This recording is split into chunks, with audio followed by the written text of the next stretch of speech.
We're analyzing Eli Lilly, stock ticker LLY, to see if it's a great business on sale. We're using the Select 6 analysis to look at the most telling financial metrics before estimating a fair value for Eli Lilly. Then we're giving a final rating to the business. This analysis is around 10 minutes. It's going to be intense, but it's going to be worth it. There will be a key bonus metric along the way that just might be the tipping point when analyzing Eli Lilly for your stock portfolio. Before we get into these valuable metrics, let's understand Eli Lilly's stock performance.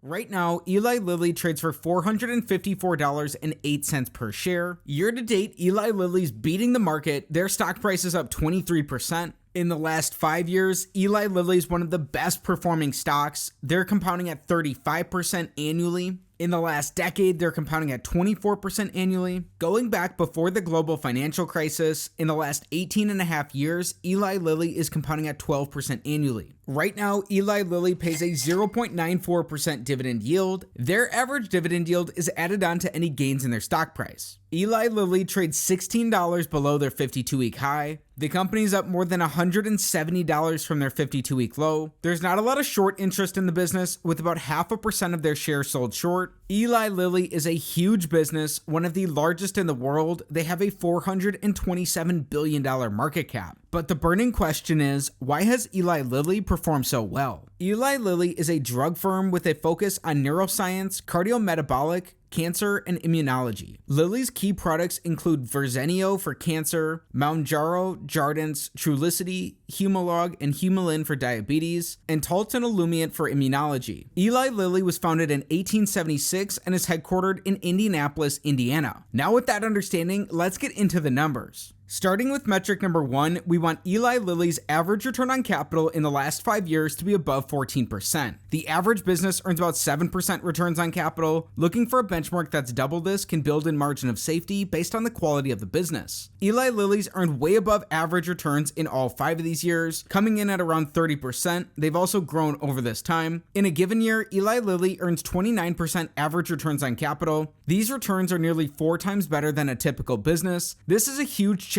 on metric number 1. Metric for 2, we're looking for growth to go with their high returns. We want to see 5-year revenue, net income, and free cash flow growth. All 3 need to be up for this to be a check. This metric's all or nothing. We're including their numbers from their last 12 months when we calculate this growth. In this time, Eli Lilly's grown revenues by 29%. Their earnings or their net incomes are up by 76%. However, the company's free cash flows have slightly declined. Even though they're up in their most recent fiscal year, in their last 12 months, Eli Lilly's free cash flows are down 4% from where they were at in 2018. When we look at their cash flow statement, this came from a $1.9 billion charge to their other operating activities. That's something you'd want to dig in and learn more about. Because of this charge, their free cash flows are down, meaning this is an X on metric number 2. Metric number 3, we're looking at Lilly from the view of an individual shareholder. We want to see earnings per share growth in the last 5 years. We just learned their earnings have grown by 76%. At the same time, Eli Lilly's bought back 12.5% of their shares in the last 5 years alone. They've repurchased 1/8 of their business. This is likely a good thing for long-term shareholders as it increases your ownership percentage in the business without you having to spend a dime. Ultimately, it depends if these buybacks were occurring below Eli Lilly's fair value to see if they were creating shareholder value or not. You'll want to stay till the end of the video when we estimate Eli Lilly's fair value and give our rating. Until then, this is a check on metric number 3 as their buybacks and their earnings growth have led to earnings per share growth. Metric number 4, we want to see something similar. We're looking for free cash flow per share growth in the last 5 years. Their free cash flows per share are up even though their free cash flows are down. This is because their share buybacks outpace their free cash flow declines. With the check here on metric number 4, through our first 4 metrics, we have 3 checks and only 1 X for Eli Lilly. During recessions, overly levered businesses are at the biggest risk of losses. Metric number 5, we want Eli Lilly's net debt, which is their total debt minus their cash and their short-term investments, to be below the sum of their free cash flows they've generated in their last 5 fiscal years. Right now, Eli Lilly has more than $14 billion of net debt. In their last 5 fiscal years, the company's produced $24.4 billion of free cash flow. That's enough to support their debt position, meaning this is a check on metric number 5. Eli Lilly looks to use a moderate amount of debt in their business. Before we get to the first of two different ways we're estimating their fair value, you won't want to miss our bonus. As our bonus, we're looking at Eli Lilly's dividend profile. Right now, Eli Lilly pays a 0.94% dividend yield. This dividend yield is added to the returns in their stock price. Coming into 2010, Eli Lilly was a dividend aristocrat. They had been growing their dividends. They'd paid out dividends for more than a century. In that year, they cut their dividends. Since then, as the company's returns have improved, they've reinstituted their growth in their dividend. Eli Lilly's dividend has grown in each of the last 5 years. They've also supported this using their free cash flows in all 5 years. This is exactly what we want to see, as Eli Lilly supports their dividends today using their free cash flows. While this is a snapshot of their last 5 years of performance, and it's no guarantee, and it's no future guarantee, this is a check on our bonus. The big metric of them all, metric number 6, we want Eli Lilly's average 5-year free cash flow divided by their enterprise value to give us a yield that's above 5%. If this is the case, this gives a slight risk premium to the yield of the 10-year treasury. It's the first of two different ways we're estimating a fair value for Eli Lilly. Right now, Eli Lilly has a $441.5 billion enterprise value. This accounts for both their market cap and their net debt position. It looks at Eli Lilly similar to it being a private company. Just in March of 2023, Eli Lilly's enterprise value was below $300 billion.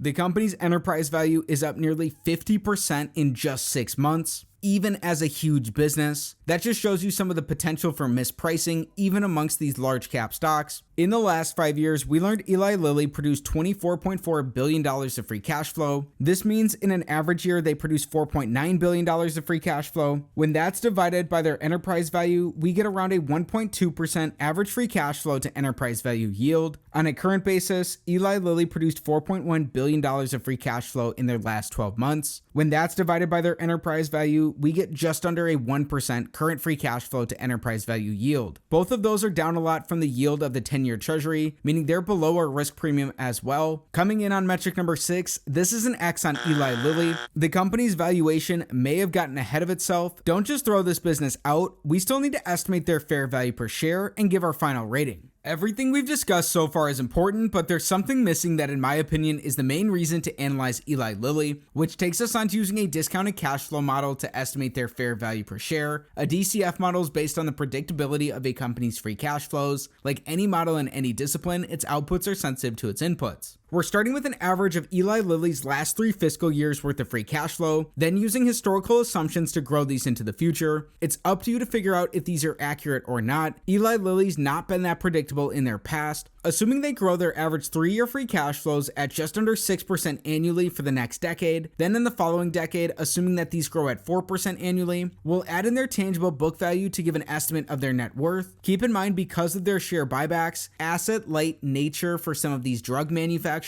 that this could be understating Eli Lilly's net worth. If we want a 15% rate of return, which is what Warren Buffett looks for from his investments, from today's valuation multiples, if these are the same 20 years into the future, an estimate of Eli Lilly's fair value per share is only under $49. Keep in mind some key points. Eli Lilly's currently trading for historical multiples. They're trading above 70 times earnings. This fair value is way below the company's current stock price. Because of their low business predictability, this may be a rougher estimate than for some other businesses. Even though Eli Lilly is a huge company, it's unlikely to have insane growth rates. Also, this discount rate is an estimate of total returns to shareholders. It includes both gains in their stock price and their dividend yield. Most importantly, this analysis is not financial advice. It's not a buy or sell recommendation of any security. Consult with your financial advisor before making any investment decision. In just a minute, we'll give our final rating to Eli Lilly, but we need to address something first. We've covered the numbers, but the qualitative factors may be even more important for their business. What are they? Looking at the factors supporting a long thesis, number 1, Lilly is creating the next generation of diabetes and weight loss drugs that hold major market potential given the high prevalence of these diseases. Number 2, Lilly's cancer drug Verzenio reported strong data in early stage breast cancer, opening up the potential to be the first CDK4/6 drug to launch in this multi-billion-dollar market. Number 3, Lilly is developing a new Alzheimer's drug that could become a major blockbuster, especially because the FDA appears to have a lower threshold for approval for this disease. It seems Eli Lilly has big potential in 3 very large therapeutic areas. But we'd be remiss if we didn't cover the negatives of their business as well. Looking at the factors supporting a short thesis, number 1, increasing competition to weight loss drug Mounjaro could significantly increase over the next few years. Number 2, several of Lilly's next generation diabetes drugs could take sales from current approved Lilly drugs. Number 3, the risk to success for their Alzheimer's drug remain high in both clinical development and insurance coverage. There you have it for a balanced perspective of some of Lilly's qualitative factors. Now it's time to give our rating. In analyzing Eli Lilly, stock ticker LLY, they have a lot of the financial signs of being a wonderful business. The company earns very high returns on capital. They've also grown their revenues and their earnings. However, their free cash flows are slightly down due to a charge in their other operating assets. The company's bought back 12.5% of their shares in the last 5 years. Even with their free cash flows being slightly down, they comfortably support their debt position. They've also supported a growing dividend. Again, this analysis is not financial advice. However, Eli Lilly's free cash flow to enterprise value yields don't look attractive compared to the yield of the 10-year treasury. When we performed our discounted cash flow analysis, if today's historic high valuation multiples are the same 20 years into the future, if you believe those assumptions and want a 15% rate of return, an estimate of Lilly's fair value per share is only around $49. That's down significantly from the company's current stock price. Keep in mind, this is just an estimate. Lilly was last at those levels in October of 2013. Keep in mind they've significantly outperformed that. Looking at the factors of our analysis, Eli Lilly looks like a moderate candidate for further research. If you enjoyed today's video, be sure to like it, subscribe to the channel for more stock analysis videos, share your thoughts about Lilly, and let me know what business to look at next in the comments below. Thanks for learning about Eli Lilly with me, and have a great day.